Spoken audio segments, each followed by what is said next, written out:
मोदींचा डिक्लाइन सुरू झालेला आहे, मोदी उतारायला लागलेले आहेत.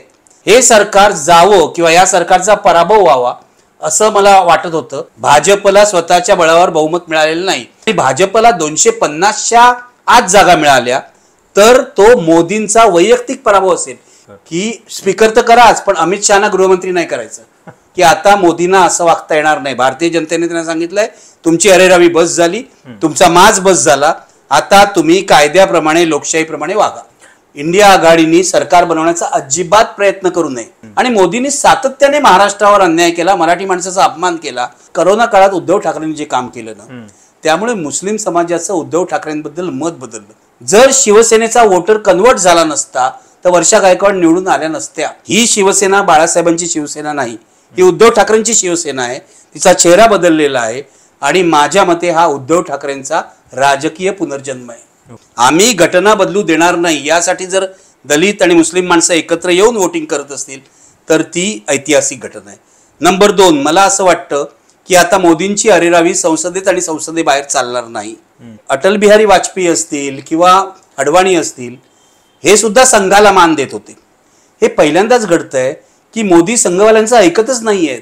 नमस्कार, मी प्रशांत कदम आणि माझ्यासोबत आहेत ज्येष्ठ पत्रकार निखिल वागळे सर, ज्यांना तुम्ही रोज त्यांच्या निखिल वागळे ओरिजिनल या यूट्यूब चॅनलवरती बघत असता. आज आम्ही दोघे एकत्रित आहोत आणि लोकसभा निवडणुकीचा जो निकाल आहे आणि त्या निकालामधून महाराष्ट्रानं जो संदेश दिलेला आहे तो नेमका काय आहे हे आपण समजून घेणार आहोत. त्या संदर्भात आपण चर्चा करणार आहोत. निखिल सर, ज्या 5 प्रमुख राज्यांनी खरं तर मोदींचा विजयरथ जो आहे तो रोखून धरला आणि स्पष्ट बहुमत जे आहे ते त्यांना मिळू शकलेलं नाही आहे, त्या 5 राज्यांमध्ये अर्थातच महाराष्ट्राचा समावेश आहे.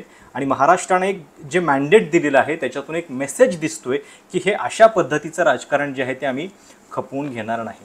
तुम्हाला महाराष्ट्राचा निकाल पाहिल्यानंतर पहिली प्रतिक्रिया तुमच्या मनामध्ये काय आली? काय नेमकं वाटलं निकाल बघताना? काल सकाळी साधारण 11-12च्या सुमाराला स्पष्ट झालं की महाराष्ट्रामध्ये महाविकास आघाडीची घोडदौड होते, महायुतीला मोठा फटका बसणार आहे. माझी ही अपेक्षा होतीच. मी माझ्या कार्यक्रमामध्ये महाविकास आघाडीला 24 जागा दिल्या होत्या आणि असं म्हटलं होतं की यापुढची प्रत्येक जागा ही काँग्रेसची असेल. म्हणजे काँग्रेसला जर विजय मिळाला, मला असं वाटत होतं काँग्रेसला साधारणपणे 6 जागा मिळतील. पण मी असं म्हटलं होतं की काँग्रेसला जर अधिक विजय मिळाला तर काँग्रेसची प्रत्येक जागा ही महाविकास आघाडीची घोडदौड दाखवणार आहे, बोनस जागा असेल. म्हणजे 31 जागा. कारण काँग्रेस माझ्या मते ही महाविकास आघाडीतली विकेस्ट लिंक होती, सगळ्यात कमजोर कडी होती. सरप्राइझिंग परफॉर्मन्स राहिला. हा, पण ते आपण जरा खोलात जाऊन बघायला पाहिजे. याचं कारण काँग्रेसचा विजय हा फक्त काँग्रेसचा विजय नाही. काँग्रेस महाराष्ट्रामध्ये नेतृत्वहीन होती. सगळ्या महाराष्ट्रात फिरून पक्षाला चेतना देईल असा नेता काँग्रेस जवळ नव्हता.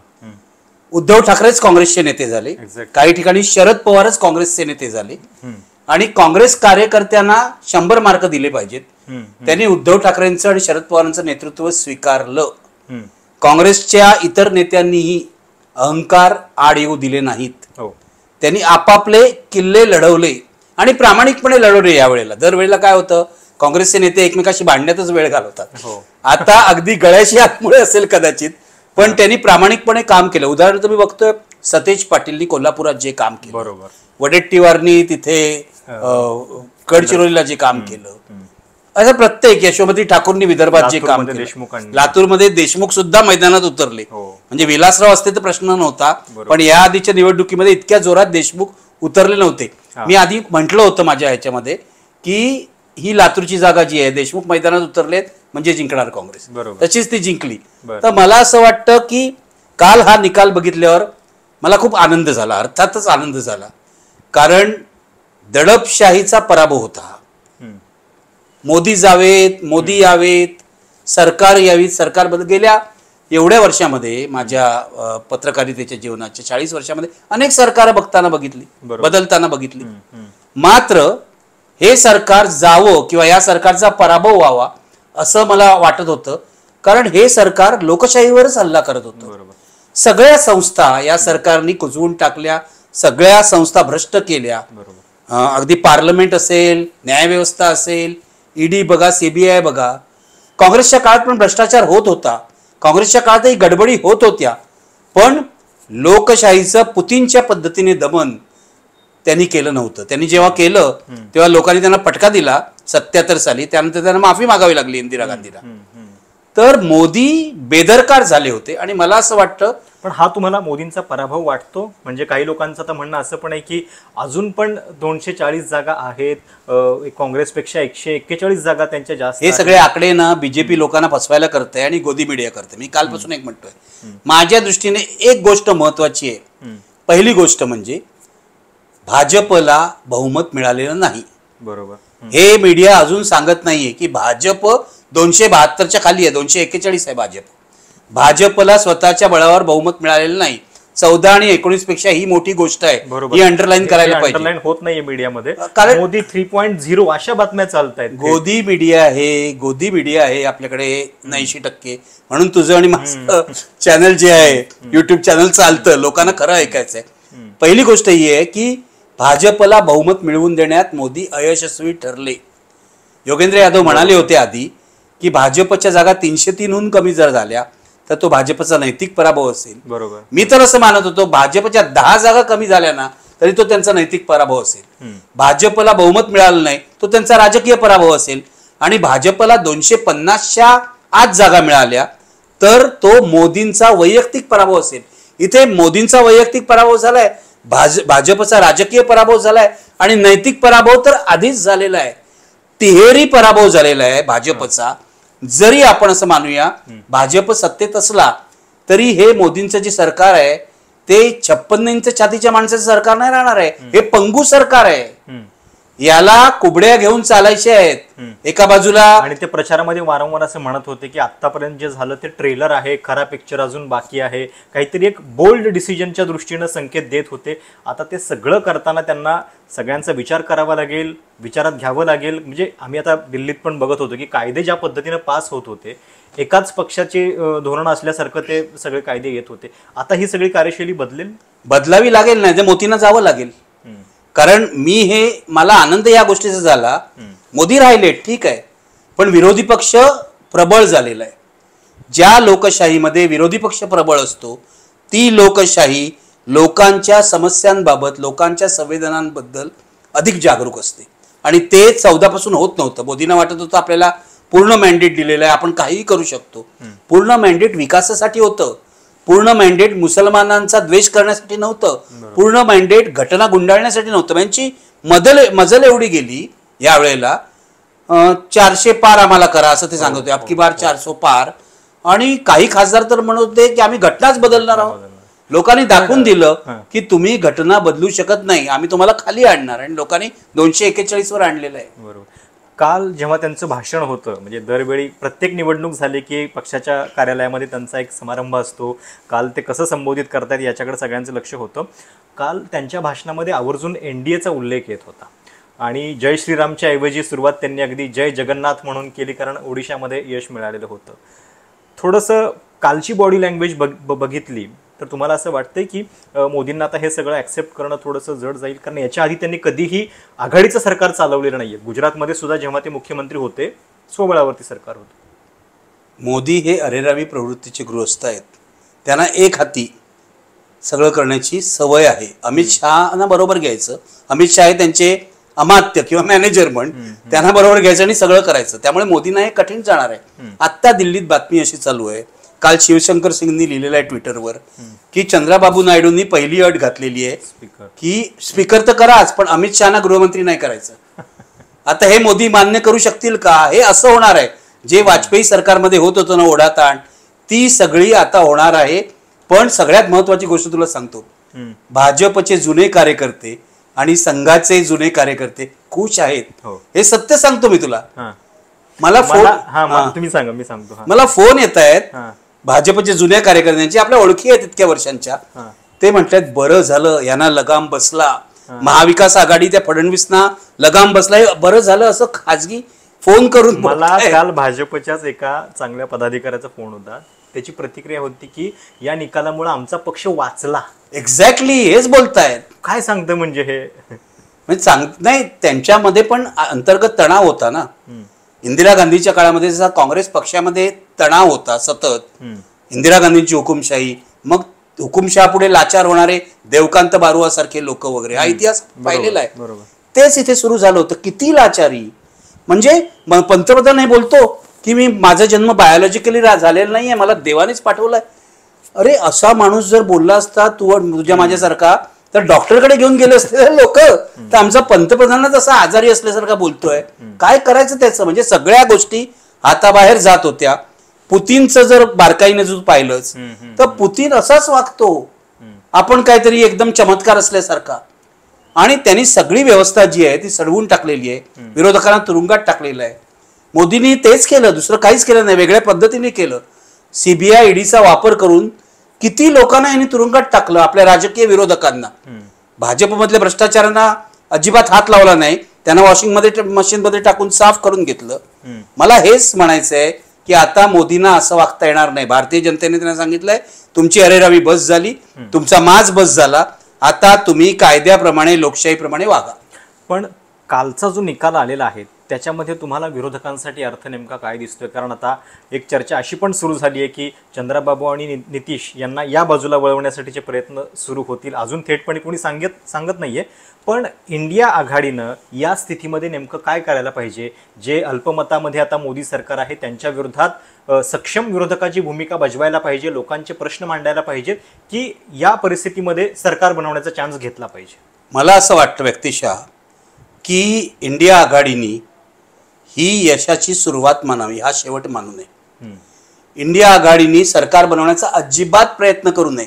अजिबात अपमान होईल तो मॅन्डेटचा अपमान नाही होणार. अशाच प्रकारची सरकार, कारण ह्यांनी जर पाठिंबा काढून घेतला चंद्राबाबू आणि नितीश कुमारनी, तर मोदी सरकार टिकणारच नाही. पण तो प्रयत्न सुद्धा करू नये. काल ज्या बातम्या येत होत्या, शरद पवारनी नायडूंना फोन केला, त्यानंतर आज सकाळी बातमी आली की नितीश कुमार आणि आपला तेजस्वी यादव एका फ्लाईट मधून आले वगैरे. आता हे सुरू झालंय. पण मला असं वाटतं लोकांचा मान राखायचा तर मॅन्डेट हे आहे. लोकांनी इंडिया आघाडीला एवढी मतं दिली आहेत, याचं कारण इंडिया आघाडीनी आपलं प्रतिनिधित्व करून लढावं सरकारशी, असं लोकांचं मत आहे. लोकांनी प्रबळ विरोधी पक्षाला मतं दिलेली आहेत. म्हणून मला असं वाटतं की तुम्हाला जर सत्तेत यायचं असेल तर जरूर या, पण 5 वर्ष नाही. 5 वर्ष तुम्ही सक्षम विरोधी पक्ष म्हणून काम केलं पाहिजे. आणि राहुल गांधींची भारत जोडो यात्रा जी झाली, ज्याच्यामध्ये आपण सगळे वेगवेगळ्या ठिकाणी गेलो होतो पत्रकार म्हणून, तर मला असं वाटतं त्यावेळेला चेष्टा करत होते लोक. पण मी तेलंगणाच्या बॉर्डरवर आम्ही गेलो होतो देगलूरला, तिथून आत आलो आणि देगलूर महाराष्ट्रातलं पहिलं स्टॉप होता त्यांचा. तिथे मी अनेक लोकांना बघितलं, शेतकऱ्यांना बघितलं. एक शेतकरी, मी तुला सांगतो, मागेही बोललो होतो, एक शेतकरी मला भेटला. मी त्याला म्हटलं तू इथे काय करतो? सोयाबीनचा शेतकरी. तो म्हणाला मी 14 आणि 19ला मोदींना मत दिलं, मला आता मोदींना मत द्यायचं नाही. मी म्हटलं का? कारण मोदींनी सोयाबीनला भाव दिला नाही, पहिली गोष्ट त्यांनी सांगितली. दुसरी गोष्ट तो असं म्हणाला की 2,000 रुपये आम्हाला दर 3 महिन्यांनी देतात, पण ते पुरे पडत नाही. भाव नाही मिळाले तर त्या 2,000 रुपयाचं करायचं काय आम्ही? बरोबर. मग तू इथे कशाला आलायस? मी त्याला विचारलं. तर तो असं म्हणाला की मी बघायला आलोय, मी राहुल गांधींना मत देईन असं मी ठरवलेलं नाही. मी फक्त बघतोय राहुल गांधी काय करतायत. मला असं वाटतं त्यावेळेपासून, म्हणजे महाराष्ट्रात जेव्हा भारत जोडो यात्रा आली आणि आता ही दुसरी भारत न्याय यात्रा, त्यावेळेपासून असे असंख्य लोक देशामध्ये होते, सर्वसामान्य मतदार, जे राहुल गांधींना ऑब्झर्व करत होते. त्यांना या मधल्या काळामध्ये राहुल गांधींविषयी विश्वास वाटला आणि मोदींचे हे वोटर यावेळेला कन्वर्ट झाले.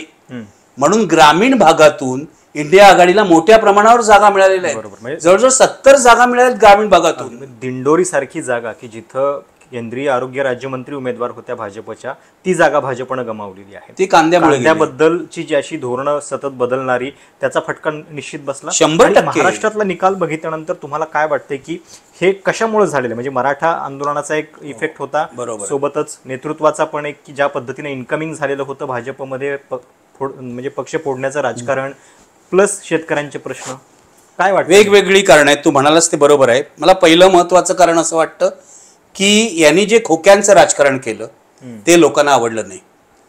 भाजपने जे पक्ष फोडले, ठाकरे पवारांची कुटुंब फोडली, हे लोकांना आवडलं नाही. भाजपने नीट काम करून जर त्यांनी मॅन्डेटसाठी थांबले असते तर कदाचित लोकांनी त्यांना निवडूनही दिलं असतं.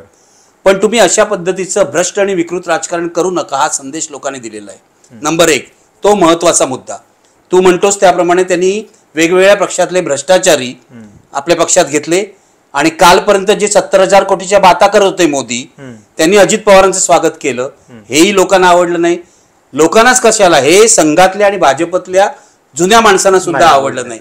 तिसरी गोष्ट मनोज जरांगेचं मराठा आंदोलन. चौथी गोष्ट शेतकऱ्यांमध्ये असलेली अस्वस्थता.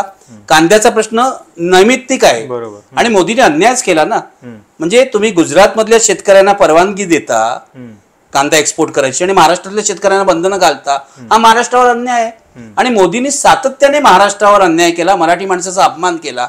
उदाहरणार्थ महाराष्ट्रातले इतके उद्योग गुजरातमध्ये घेऊन गेले आणि हे लोक काहीच बोलले नाहीत. या लाचारीचाही लोकांना वीट आला की फडणवीस, शिंदे, अजित पवार काहीही बोलत नाहीत. दुसरी गोष्ट म्हणजे मोदींनी निवडणूक प्रचाराच्या काळातही एक मराठी माणसाला दुखवण्याचं काम केलं. त्यांनी रोड शो केला, तो घाटकोपरला केला आणि घाटकोपरला त्यांनी या अशा भागात केला जिथे गुजराती वस्ती आहे. त्यांना गुजरात्यांची मतं मिळाली या निवडणुकीमध्ये भरभरून. सकाळी उठून गुजराती मतदान करायला बाहेर पडले. पण मराठी माणसाच्या मनामध्ये एक चीड निर्माण झाली ना, मोदी मराठी माणसाविरुद्ध आहे असा मेसेज गेला, त्याचाही मोठा फटका बसला. दलितांची मतं का आली या बाजूला? त्या संविधानाच्या प्रश्नामुळे. हे लोक संविधान बदलणार आहेत, बाबासाहेबांचं संविधान आम्ही बदलू देणार नाही म्हणून दलितांनी महाविकास आघाडीला मतदान केलं आणि मुसलमानांनी महाविकास आघाडीला मतदान केलं.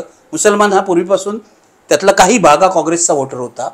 पण मला असं वाटलं करोना काळात उद्धव ठाकरेंनी जे काम केलं ना, त्यामुळे मुस्लिम समाजाचं उद्धव ठाकरेंबद्दल मत बदललं. याची पहिली कल्पना मला अंधेरीच्या पोटनिवडणुकीच्या वेळेला आली. तिथे सुद्धा मुसलमानांनी मोठ्या प्रमाणावर उद्धव ठाकरेंना वोटिंग केलं होतं आणि काही लोकांनी असं सांगितलं मराठी मुस्लिम जे आहेत ते उद्धव ठाकरेंना मत देणार महाराष्ट्रभर. आणि पत्रकार जे फिरले त्यांनी सुद्धा सांगितलं मराठवाड्यात मुसलमान उद्धव ठाकरेंना मत देणार आहेत. हा तर चमत्कार आहे. म्हणजे मराठवाड्यात शिवसेना वाढली ही दलित द्वेषावर आणि मुस्लिम द्वेषावर, आणि आज हे दोघंही दलित आणि मुसलमान उद्धव ठाकरेंना मत देत आहेत. याचं कारण बाळासाहेबांची शिवसेना आता बदलली आहे असं त्यांना वाटतंय. म्हणजे प्रकाश आंबेडकरांचा जो वोटर होता वंचितचा, त्याने यावेळेला महाविकास आघाडीला दलित आणि मुस्लिम म्हणजे ठाकरेंना मतदान करतात हे तुम्ही सांगितलं, पण आकड्यामध्ये जसं हवं तसं रिफ्लेक्शन अजून नाही झालं असं म्हणायला हवं. कारण ठाकरेंच्या 21 जागा त्यांनी लढल्या आणि 9 जागा त्यांनी निवडून आणल्यात. त्या तुलनेमध्ये काँग्रेसचा परफॉर्मन्स महाविकास आघाडीमध्ये जास्त चांगला आहे. आता ठाणे, त्याच्यानंतर रायगड, सिंधुदुर्ग, संभाजीनगर, जिथं आपण असं म्हणायचो की हे शिवसेनेचे बालेकिल्ले आहेत आणि काही जागा गृहीत धरल्या होत्या की इथं निवडून येईल उमेदवार, तिथं सुद्धा काय चुकलं मग आणि कशामुळे हे होतंय? मग नाही, कसं झालंय, महाविकास आघाडीच्या 31 जागा आहेत. हे मान्य आहे की उद्धव ठाकरेंना माझ्या अंदाजाने 13 जागा मिळायला पाहिजे होत्या, 12 किंवा 13. त्या कमी मिळाल्यात, 9 वर आल्या. त्यातल्या 2 जागा त्यांच्या चुकीमुळे गेल्या, हातकणंगले आणि सांगली या 2 जागा. आणि कोकणातल्या 2 जागा या पैशाच्या प्रभावामुळे गेल्या, रायगड आणि बाजूची रत्नागिरी, सिंधुदुर्ग या दोन्ही जागा. कोकणातल्या जागा यांना मिळायलाच पाहिजे होत्या.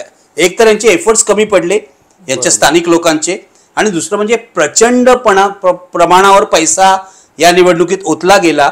ठाण्याहून, कल्याणहून फोन येत होते. ठाणे कल्याणच्या लोकांना इथे पैसे वाटले जात आहेत. कोकणामध्ये मोठ्या प्रमाणावर पैशाचा प्रयोग झाला, विधिनिषेध शून्य मार्ग वापरले गेले, त्यामुळे या जागा गेल्या. पण उद्धव ठाकरेंचं जे यश आहे ना, माझं असं म्हणणं आहे, मी कालपासून लोकांना सांगतोय, त्यांचं यश त्यांच्या जागांमध्ये मोजायला नाही पाहिजे.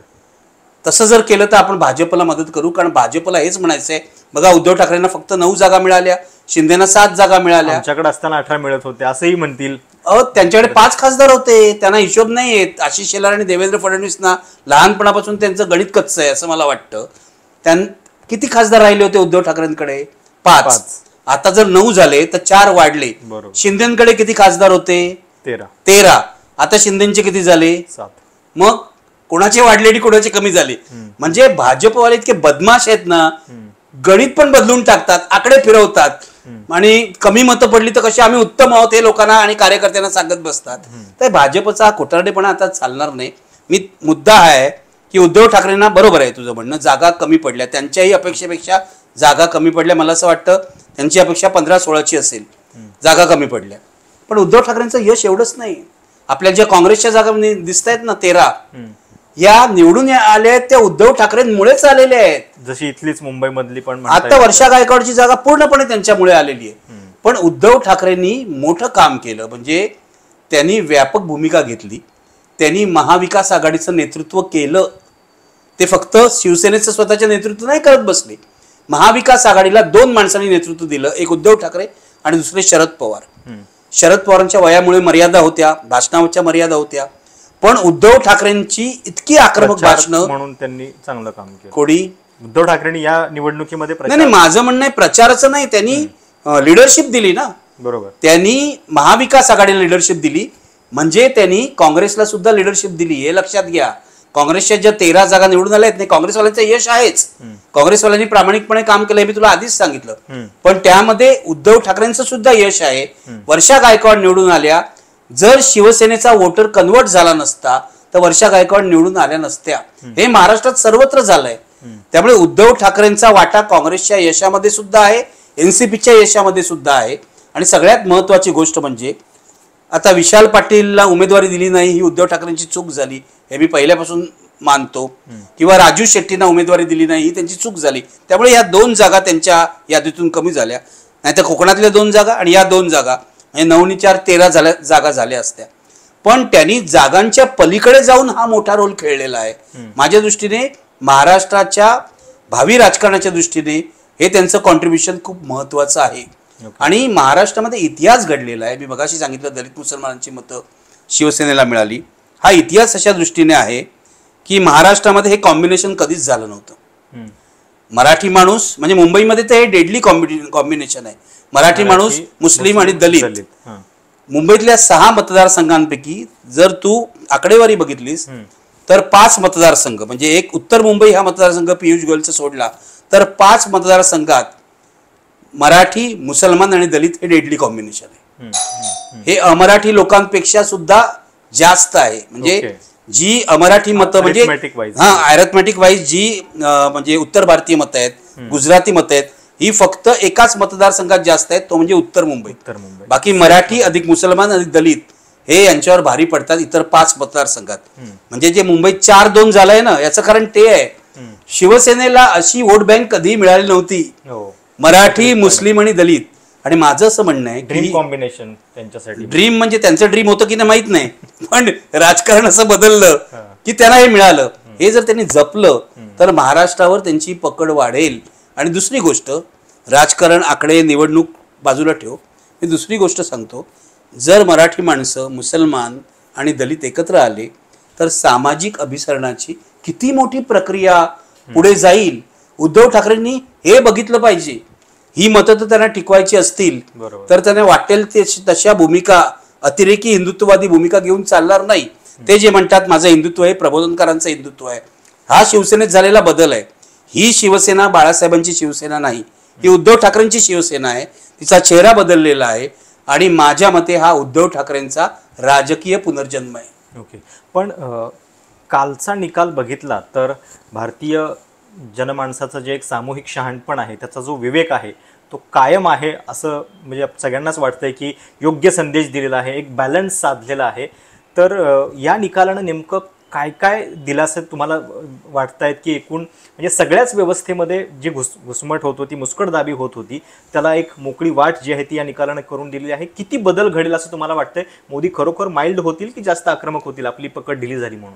मोदींनी माइल्ड व्हायला हवं. म्हणजे ते शहाणे असेल, सुद्धा शहाणपणा जर डोक्यात असेल तर त्यांनी स्वतःच्या सगळ्या भूमिकांचा विचार करायला हवा. तो जर केला नाही तर पुढच्या निवडणुकीत किंवा त्याच्या आधीच त्यांना घरी पाठवतील लोक. लोकांना हे कळलंय आता, आपली ताकद लोकांना कळली आहे. जी निद्रिस्त अवस्थेमध्ये होती आता लोकांना कळलंय की आपला अधिकार काय असतो. खूप वर्षांनी 14 पासून आतापर्यंत पहिल्यांदाच कळलेलं आहे. माझ्या दृष्टीने आनंदाची गोष्ट ही आहे की या निवडणुकीत समाजातल्या एका मोठ्या वर्गाने हे भारतीय घटनेच्या संरक्षणासाठी वोटिंग केलं. हे सगळ्यात महत्वाची गोष्ट आहे. आम्ही घटना बदलू देणार नाही यासाठी जर दलित आणि मुस्लिम माणसं एकत्र येऊन वोटिंग करत असतील तर ती ऐतिहासिक घटना आहे. नंबर 2, मला असं वाटतं की आता मोदींची अरेरावी संसदेत आणि संसदेबाहेर चालणार नाही. आता विरोधी पक्ष प्रबळ आहे. गेल्या टर्ममध्ये त्यांनी ज्या पद्धतीने मला वाटतं 41 खासदार निलंबित केले तसे ते पुन्हा करू शकणार नाही, संसद चालू शकणार नाही. तिसरी गोष्ट म्हणजे मोदींचा डिक्लाइन सुरू झालेला आहे. मोदी उतारायला लागलेले आहेत राजकीय दृष्ट्या आणि मोदींची लाट संपलेली आहे. हे तर सिद्धच झालं यावेळेला. उत्तर प्रदेशापासून महाराष्ट्रापर्यंत, उत्तर प्रदेश, महाराष्ट्र, कर्नाटक, गुजरात, राजस्थान, पश्चिम बंगाल, अयोध्येमध्ये भाजपचा एक्झॅक्टली. आणि सगळ्यात महत्वाची गोष्ट वाराणसीमध्ये मोदींचा लीड कमी झालाय. 2019ला 4 लाखाचा लीड होता, आता 1.5 लाखावर आलेले आहेत. स्मृती इराणी काल पराभूत झालेली आहे. काल ही पण चर्चा सुरू झाली होती की मध्य प्रदेशने एवढं मोठं मॅन्डेट दिलेलं आहे, मध्य प्रदेशनं सत्ता सुद्धा राज्याची पुन्हा मिळवून दिलेली आहे. शिवराज सिंग चौहान यांचं लीड जे आहे ते 7-8 लाखांचं आहे.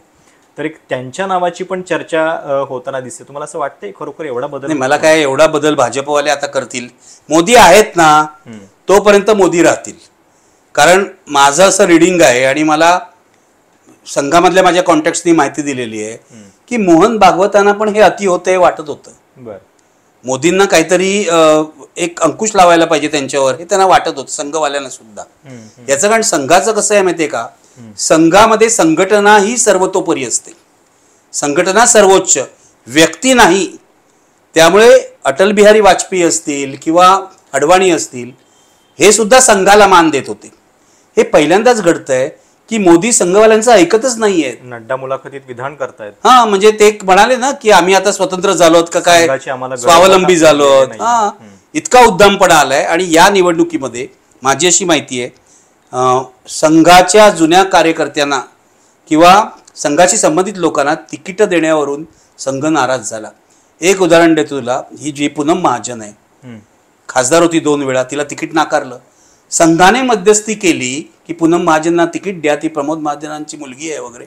ऐकलं नाही मोदी शहांनी, ऐकलं नाही. या उज्ज्वल निकमना उमेदवारी दिली, काय झालं आपण बघितलं. उत्तर प्रदेशात तर क्रिमिनल्स म्हणजे रेपचा आरोप असलेले, दरोड्याचा आरोप असलेले यांना तिकीट दिली. लोकांना आवडलं नाही ते. हे जे उमेदवार होते मोदींचे उत्तर प्रदेशातले त्यांना मोठ्या प्रमाणावर नाकारलंय. समाजवादी पक्ष आणि काँग्रेसची युती परत आली असं लोक म्हणतात, पण मोदींना मिळालेला नकार मोठा आहे उत्तर प्रदेशामध्ये. मला असं वाटतं की 10 वर्षानंतर एक जे सॅच्युरेशन येतं, एक जे स्टॅग्नन्सी येते ती मोदींना आलेली आहे. मी कालची सभा अगदी बारकाईने बघत होतो. काय नाही, सगळं इव्हेंट मॅनेजमेंट तेच होतं, फुलं उधळणं, अमुक तमुक ते सगळं. ते आता काय त्याच्यात गंमत वाटेनाची झाली आहे, रिपीट परफॉर्मन्स होता. पण मोदींकडे बारकाईने पहा, त्यांच्यातला ना ते कंटाळले असं वाटतं. ते बसले होते ते व्यासपीठावर, ते काय करत होते त्यांना माहित नाही, पण त्यांचं लक्ष नव्हतं, त्यांच्या डोक्यात काही दुसरंच चालू होतं असं त्यांची देहबोली सांगत होती. आणि ते म्हणजे निबर झाले, जुनाट झालेत असं त्यांच्याकडे म्हणलं पूर्ण या कॅम्पेनमध्ये बघूनच वाटलं होतं की माणसाला असं वाटतं नाही आता आपण हे करू. ब्रँड मोदी हा आता डिक्लाइन वरती. हो, 100%. याच्या पुढे ग्रोथ नाही. नाही, ग्रोथ नाही, सॅच्युरेशनला आलेलं आहे. ब्रँड मोदी हा सॅच्युरेशनला आलेला आहे. काहीतरी असं अकल्पित अद्भुत काहीतरी पॉलिसी डिसिजन घेऊन पुन्हा पॉप्युलरिटी गेन करण्याचा प्रयत्न ते करणार. हे सगळी धडपड ती करतील, कारण भाजपकडे कोणीच नाही ना. भाजपकडे एकमेव कॅम्पेनर मोदी होते. मोदींनी 200 पेक्षा जास्त सभा घेतल्या, 241 वगैरे सभा घेतल्या. भाजप इतका मोदींवर अवलंबून आहे की तो अगदी बिचारा पक्ष झालेला आहे. म्हणजे मोदींनी जाणं हे भाजपच्या सुद्धा हिताचं आहे. कारण कसं झालं, वाजपेयी नंतर अडवाणी होते, अडवाणी नंतर हे होते, यांनी सगळ्यांनाच घरी पाठवलं ना. आणि मला एक गोष्ट सांग, अरविंद केजरीवालने जे विचारलंय की तुम्ही अडवाणींना 75ला घरी पाठवलं, तुम्हाला पण जायला पाहिजे 2025 साली. जर ते गेले नाहीत तर मोदींवर ढोंगीपणाचा आरोप होईल. तुम्ही पण जा, अमित शहाकडे भाजप सोपवा. असं होणार आहे की नाही मला माहित नाही, पण मोदी उतारायला लागलेले आहेत आणि ही मोदींच्या राजकीय शेवटाची सुरुवात आहे असं मला वाटतं. ओके. सगळ्यांच्या मनामध्ये कालपासून एक प्रश्न आहे की असेच निकाल हे महाराष्ट्रामध्ये विधानसभेला येतील का? पुढच्या 3-4 महिन्यामध्ये महाराष्ट्राच्या विधानसभेच्या निवडणुका आहेत आणि आत्ता जर आपण स्थिती बघितली तर भाजप 100च्या पुढं आहे. महाराष्ट्रामध्ये चित्र नेमकं काय दिसेल असं तुम्हाला वाटतं? या निकालानं काय धडा दिलेला आहे आणि काही सुधारणा करण्याची तुम्हाला कुठे शक्यता दिसतेय का दोन्ही बाजूने? मला असं वाटतं की पहिली गोष्ट म्हणजे महाराष्ट्राचे निकाल काय होतील, हे निकाल काय येतील हे आपण या क्षणाला सांगू अशासाठी शकत नाही. की लोकसभेच्या पुण्याईवर महाविकास आघाडीची कामगिरी विधानसभेला सुद्धा चांगली होईल असं आपण गृहीत धरू शकत नाही. बरोबर. राजकारणामध्ये एक आठवडा सुद्धा मोठा असतो, तर इथे अजून 3-4 महिने आहेत. आणि भाजप हा चलाक पक्ष आहे, ते वेगळी रणनीती करतील. म्हणजे आजच सुरू झालंय, फडणवीस रडले प्रेस कॉन्फरन्समध्ये, मला मोकळं करा. कोणी त्यांना मोकळं वगैरे करणार नाहीये. हे एक प्रकारचं नाटकच आहे असं मला वाटतं. पण हे सगळं करतील. आता लोकांपर्यंत पोचायला आपण किती नम्र दाखवतील, कुठे कुठे जाऊन पाया पडतील. जे जे मोदी करतात ना नम्रपणाचं नाटक, ते सगळं हे करतील. पण हे मुळात बदलणार नाहीत. पण ते रणनीती मोठी करतील. ते कदाचित, माझी अशी शंका आहे, एकनाथ शिंदेच्या नेतृत्वाखाली ते लढणार नाहीत विधानसभा. महाराष्ट्रात पुढच्या काही काळामध्ये खूप राजकीय बदल होतील. म्हणजे अजित पवार राहतात की नाही मोदी यांच्याबरोबर, फडणवीसांबरोबर, हा महत्वाचा मुद्दा आहे. शिंदे थोडक्यात बचावले आहेत 6-7 जागा. त्यांच्या 4 आल्या असत्या ना, त्यांनी शिंदेना रामराम केला असता. भारतीय जनता पक्षातल्या लोकांचं असं म्हणणं आहे की आता आपण शिंदेच्या नेतृत्वाखाली निवडणूक लढू नये. आता आपण स्वतंत्रपणे निवडणूक लढावी, शिंदे आणि अजित पवारांना बरोबर न घेता. म्हणजे आता 105 जागा आहेत. 105 जागा त्यांच्या निवडून यायला 150 तरी लढायला पाहिजेत. जर या दोघांना बरोबर घेतलं, ते 80-90 जागा मागतायत अजित पवार, कशा देणार? त्यांना 80-90 दिल्या तर ह्यांना पण द्याव्या लागतील शिंदेना. म्हणजे झालं 160 जागा गेल्या, तर भाजपला उरलं काय? त्यामुळे भाजपमधला एक मोठा गट असं म्हणतोय की आपण स्वतंत्रपणे लढायला पाहिजे आणि निवडणुकीनंतर ज्यांच्याशी पाहिजे त्यांच्याशी युती करूया. असं भाजप प्लॅन असू शकतो. हा प्लॅन असू शकतो. म्हणून आता आज काय फडणवीस म्हणाले, मला मोकळं करा कारण मला पक्षकार्य करायचंय. पक्षकार्य म्हणजे हेच आहे. पण यांचा प्रॉब्लेम असा आहे की फडणवीस आणि भाजप, महाराष्ट्रातला भाजपचा चेहरा कोण होता? फडणवीस. फडणवीस लोकांच्या मनातून पार उतरलेले आहेत. 2019 पासून त्यांनी जे उद्योग केलेले आहेत ना, लोकांना संताप आहे त्यांच्याबद्दल. ते खोटं बोलतात. मी बघितलंय फडणवीसना. 2014 पूर्वीचे फडणवीस किती नम्र, अभ्यासू, आमच्या स्टुडिओत असे आपल्या सगळ्यांचे यायचे, बोलायचे गोड. हळूहळू ते बदलत गेले. सत्तेची मस्ती त्यांच्या डोक्यात शिरली आणि 2019 नंतर तर मला असं वाटतं ते खलनायकच झाले. फडणवीस नायक ते खलनायक असा हा प्रवास आहे. तेव्हा फडणवीस नेतृत्व करतील का?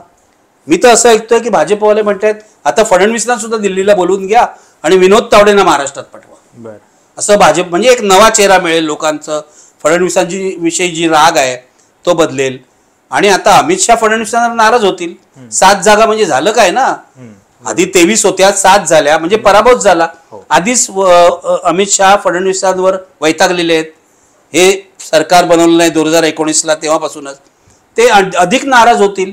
तेव्हा राजकारण खूप वेगाने बदलणार आहे. पण मी एक सांगतो, जर महाविकास आघाडीचे लोक शहाणपणाने वागले, एकत्र राहिले, मराठा फॅक्टर जो आहे मनोज जरांगे पाटलांचा, त्याचा नीट अभ्यास केला. यावेळेला मराठा फॅक्टरनी त्यांचा खूप फायदा झालेला आहे.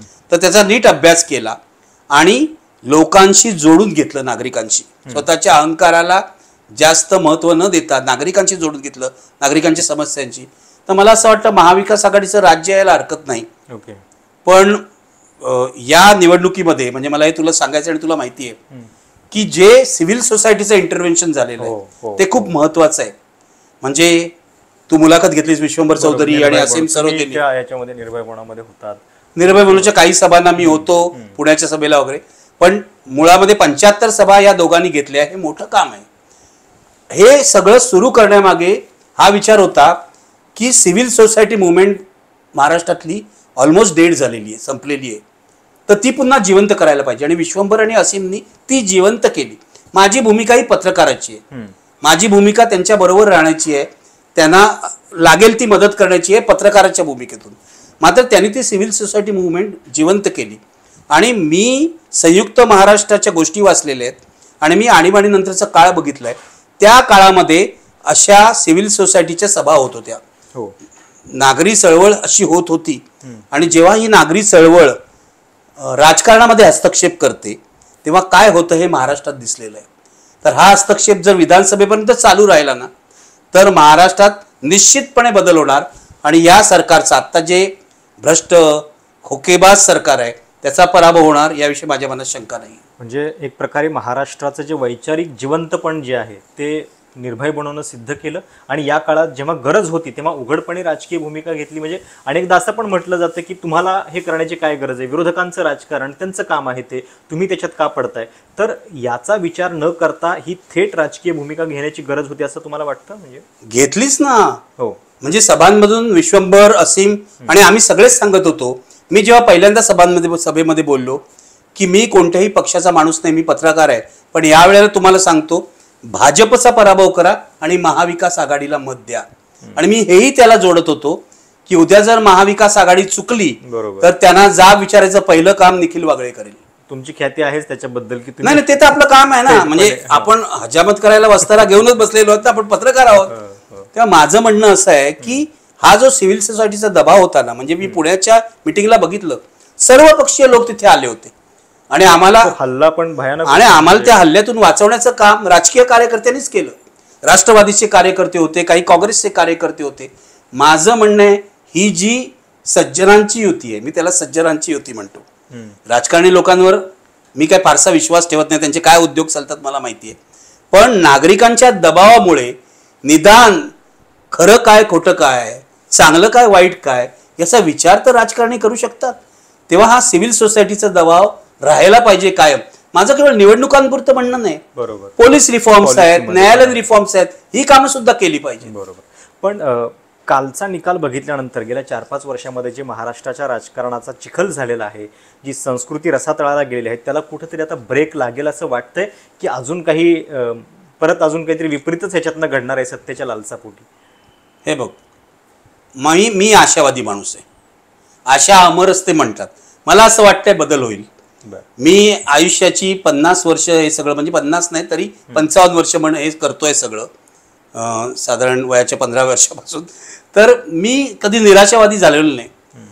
लढत राहायचं माणसांनी, संघर्ष करायचा, कधीतरी आपल्याला यश मिळतं. 14 पासून संघर्ष केल्यावर आता हे यश मिळालेलं आहे. मला असं वाटतं महाराष्ट्र हा बुद्धिवंतांचा महाराष्ट्र होता. महाराष्ट्र हा शाहू फुले आंबेडकरांचा महाराष्ट्र आहे. हा गोळवळकर हेडगेवारांचा महाराष्ट्र नाही, कधी होणार नाही. तेव्हा माझं इतकंच म्हणणं आहे की ही परंपरा पुन्हा जागवायला प्रयत्न करावे लागतील. नुसतं फेसबुकवर लिहून चालणार नाही, ट्विटरवर लिहून चालणार नाही, यासाठी समाजाशी जोडून द्यावं लागेल. ती प्रक्रिया आता सुरू झाली आहे. ती प्रक्रिया सुरू झाली आणि ती प्रक्रिया पुढे गेली पाहिजे. नागरिकांनी ती पुढे नेली पाहिजे. सर, धन्यवाद बातचीत केल्याबद्दल. तर हे होते ज्येष्ठ पत्रकार निखिल वागळे सर. आणि जसं सरांनी पण सांगितलं की ही बदलाची प्रक्रिया सुरू झाली पाहिजे आणि ती निरंतर पुढं पण राहिली पाहिजे. देशाच्या या सगळ्या निकालाचं विश्लेषण करताना त्यांचं म्हणणं आहे की मोदी ब्रँडच्या घसरणीची सुरुवात झालेली आहे, ही त्यांच्या शेवटाची सुरुवात जी आहे ती